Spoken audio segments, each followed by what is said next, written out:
Irmãos, aqui é Ronaldo Costa para o canal Vida no Espírito Santo. O nosso assunto de hoje é: você é um templo do Espírito Santo? Incendei a minha alma, incendei a minha alma, incendei a minha alma. 1 Coríntios, capítulo 6, versículos 19 e 20. Acaso não sabeis que o vosso corpo é templo do Espírito Santo, que habita em vós, o qual recebestes de Deus, e que por isso mesmo já não vos pertenceis? Porque fostes comprado por um grande preço. Glorificai, pois, a Deus no vosso corpo. Irmão, é tão interessante que Paulo venha fazer para nós, através desses dois versículos, uma profundidade sobre a nossa vida cristã, né? Vamos começar aqui do último versículo 20 para trás, onde ele já fala: glorificai a Deus no vosso corpo. Para nós entendermos bem isso, eu recomendo a você a ler o versículo 12, nós não colocamos aqui, para você pegar o contexto desse versículo. Lá nesse versículo, Paulo fala de alguém que está tendo uma vida dúbia, alguém que é casado e está tendo um caso extraconjugal. E assim ele quer viver junto à comunidade, quer viver ali profetizando, orando, junto à comunidade, fazendo tudo aquilo que eles fazem, inclusive comungar a ceia do Senhor. E Paulo condena isso veementemente, porque ao entrar na vida de alguém, o Espírito Santo transforma a vida de alguém. Não é para viver a mesma vida de antes, é para viver uma vida que se viverá eternamente ao lado de Deus. O Espírito Santo, quando entra na nossa vida, irmão, não é para viver do jeito do mundo. Se é para viver do jeito do mundo, não há necessidade de o Espírito Santo adentrar no coração de alguém. Por isso, São Paulo faz essas palavras muito fortes para nós. Exemplo é esse versículo 20: glorificai a Deus com o vosso corpo. Ou seja, podemos pensar que acreditamos em Deus quando o nosso corpo significa também o nosso jeito de viver, o nosso jeito de pensar, aquilo que nós decidimos. Não mostra que acreditamos em Deus. Ao contrário, mostra que o que nos inspira interiormente não é o Espírito Santo. E Paulo vem dizer isso a nós: glorificai a Deus com o vosso corpo. Que jeito se não seguir as inspirações que o Espírito Santo coloca no coração de nós? E muito provavelmente o Espírito Santo não coloca adultério nesse caso e muitas outras coisas que nós vemos na sociedade, como roubo, corrupção e outras coisas que vieram à sua mente. Como pode Deus colocar um Espírito Santo que gera vida, fazer com que tomamos nós atitudes que desordenam amor e que gera morte? O Espírito Santo é o amor de Deus por Jesus e vice-versa. Se o Espírito Santo está em nós, o fruto primeiro que aparece é amor verdadeiro. E que nós estamos aqui querendo dar glórias a Deus é para que a nossa vida, de certa forma, reflita esse amor que há em Deus. O Espírito Santo, quando entra em nós, ele precisa frutificar. E se nós abrimos o nosso interior, o nosso coração a Deus, então esses frutos precisam aparecer. E São Paulo está aqui dizendo, ele está falando por quê? Acaso vocês não sabem que dentro de vocês o vosso corpo é templo do Espírito Santo? Que frutos são esses que estão aparecendo? E agora, para nós, fazendo uma interpretação, a nossa vida hoje, existe algum fruto do Espírito Santo a qual as pessoas podem ver e contemplar a Deus e glorificar a Deus no nosso jeito de viver? Isso é para nós uma compreensão muito forte, não é verdade? Existe para nós algum motivo que faz com que nós ou os outros glorifiquem a Deus pelo nosso jeito de viver? Se não, São Paulo está dizendo essa pergunta para mim e para você: acaso você não é um templo do Espírito Santo? Esta pessoa que vive de um jeito que não glorifica a Deus. Olha, hoje Deus está aí chamando para Ele. Está chamando para contemplar o Espírito Santo que está dentro de você. Dar ouvidos, seguir as inspirações. Para eu e você fica essa pergunta desse versículo: a ação do Espírito Santo está paralisada em nós? Há mudanças em nossa vida ou vivemos como se não conhecêssemos o Espírito Santo? Reflita nessa pergunta, irmão. é muito importante. Começamos com um título desse vídeo que é uma pergunta.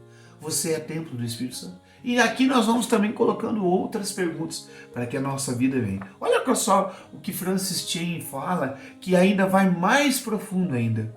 Quando as pessoas de fora da igreja não conseguem ver a diferença em nossa maneira de viver, começam a questionar a nossa integridade, a nossa sanidade, ou pior, começam a questionar o nosso Deus. Quem pode culpá-las por isso? Não é verdade? Quando nós vemos um cristão vivendo mal, não é só aquele cristão que fica assim, sendo alvo de questionamento por parte daqueles ateus ou de pessoas que não acreditam em Deus ou em Jesus.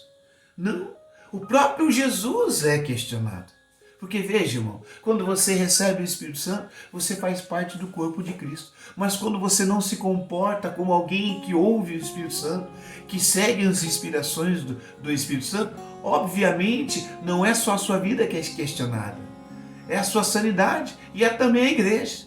Ué, vai na igreja para ter esse tipo de gente? Ah, então é lá na igreja que as pessoas aprendem a ter essas atitudes? Ah, então eu não quero seguir esse Deus não, vou continuar sendo ateu. Por ver o comportamento de alguém que não vive sob o Espírito Santo, apenas vai na igreja.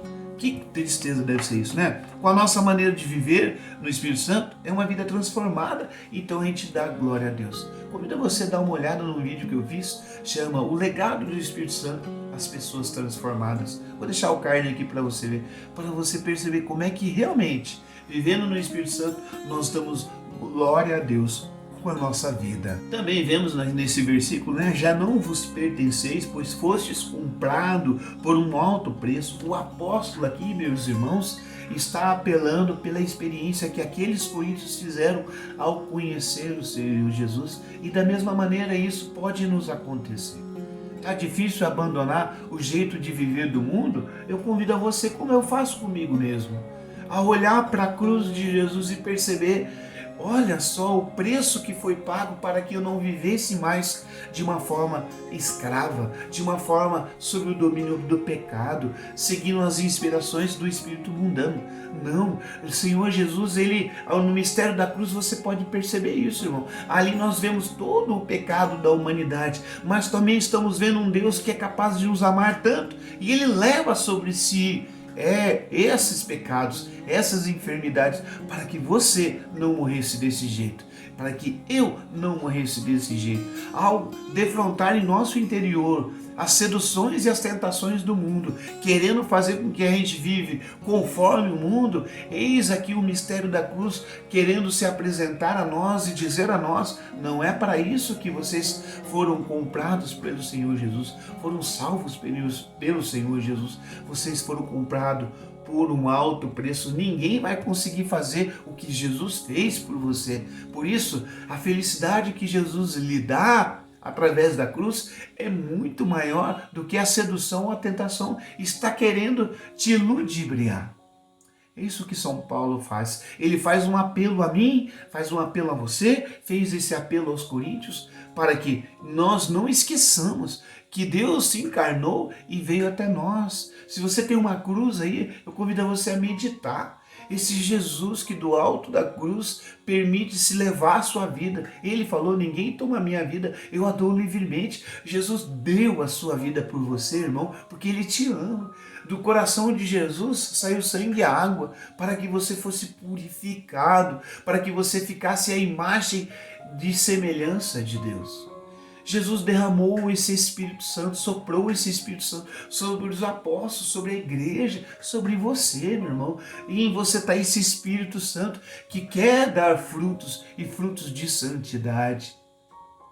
Aí fica a pergunta, e o porquê desse apelo também de Paulo, apelando a você e a mim. Você lembra de Jesus? Você lembra do sofrimento que Ele passou por você para que você não vivesse mais na escravidão?